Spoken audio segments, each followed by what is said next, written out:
Now we are going to see women's welfare. Women suffer in number of ways because they are weaker, helpless, economically dependent.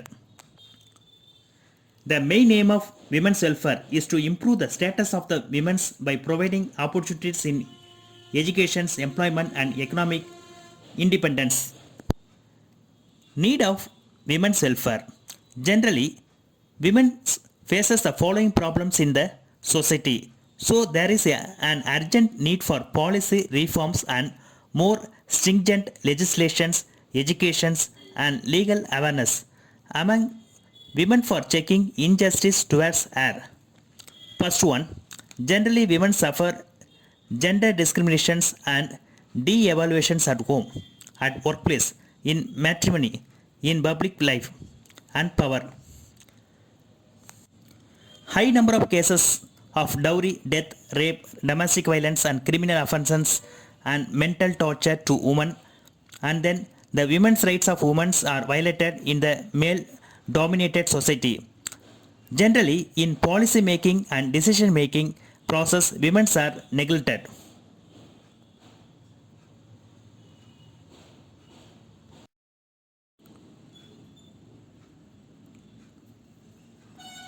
To overcome the above problems, a sound national strategy is needed with the following objectives: to improve education and vocational training, to generate awareness about the environment, to improve the employment opportunities, to aware problems of populations, to restore the dignity, status, equality, and respect for women.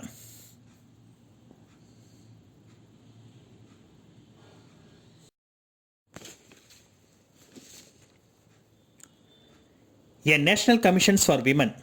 Its main objectives are to examine constitutional and legal rights for women, to review the existing legislations, to sanitize the enforcement and administrative machinery to women's causes.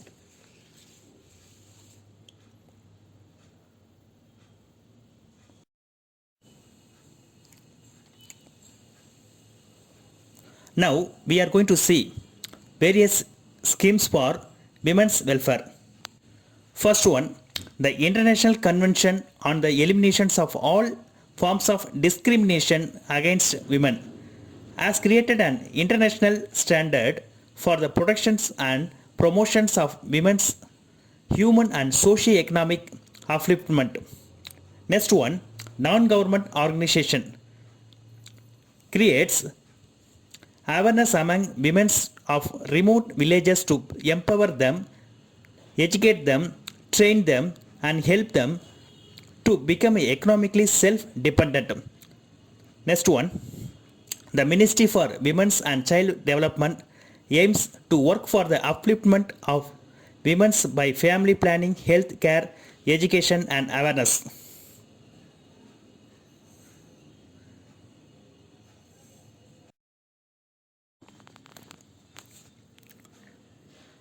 Now we are going to see child welfare.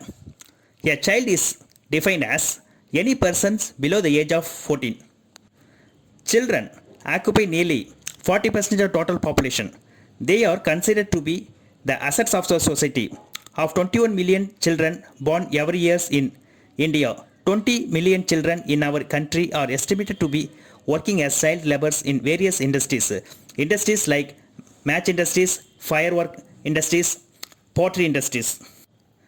International Labour Organization estimates that agriculture at 60% is the largest employer of child laborers in the world, while the United Nations Foods and Agriculture Organization estimates 70% of child laborers is deployed in agriculture and related activities. Reason for child laborers: mainly poverty and want of money for their family. Poverty is the main reason for force these children to work in unhealthy conditions, and also parents requires money for their family, so they are in position to send their children for work.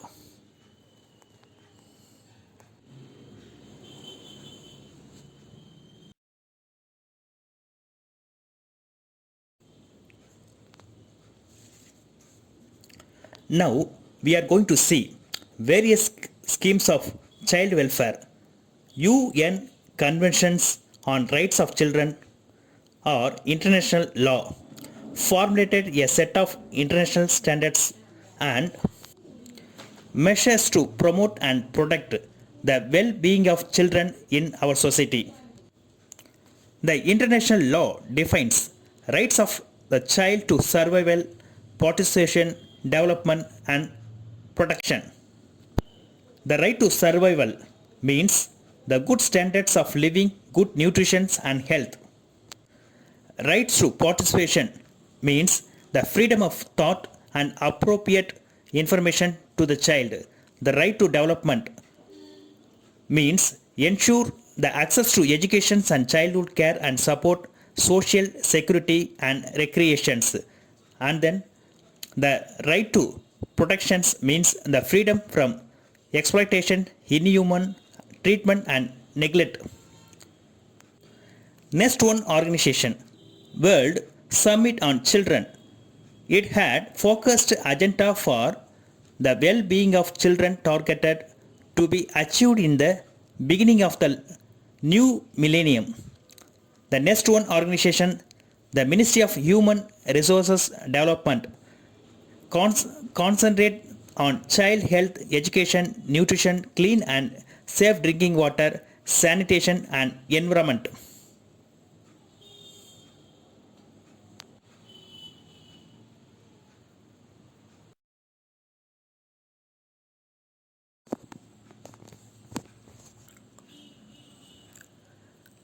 The environmental degradation and child welfare says that children are most affected due to the environmental pollutions such as air pollution, water pollution, soil pollution, marine pollution, noise pollution, thermal pollution and nuclear hazards.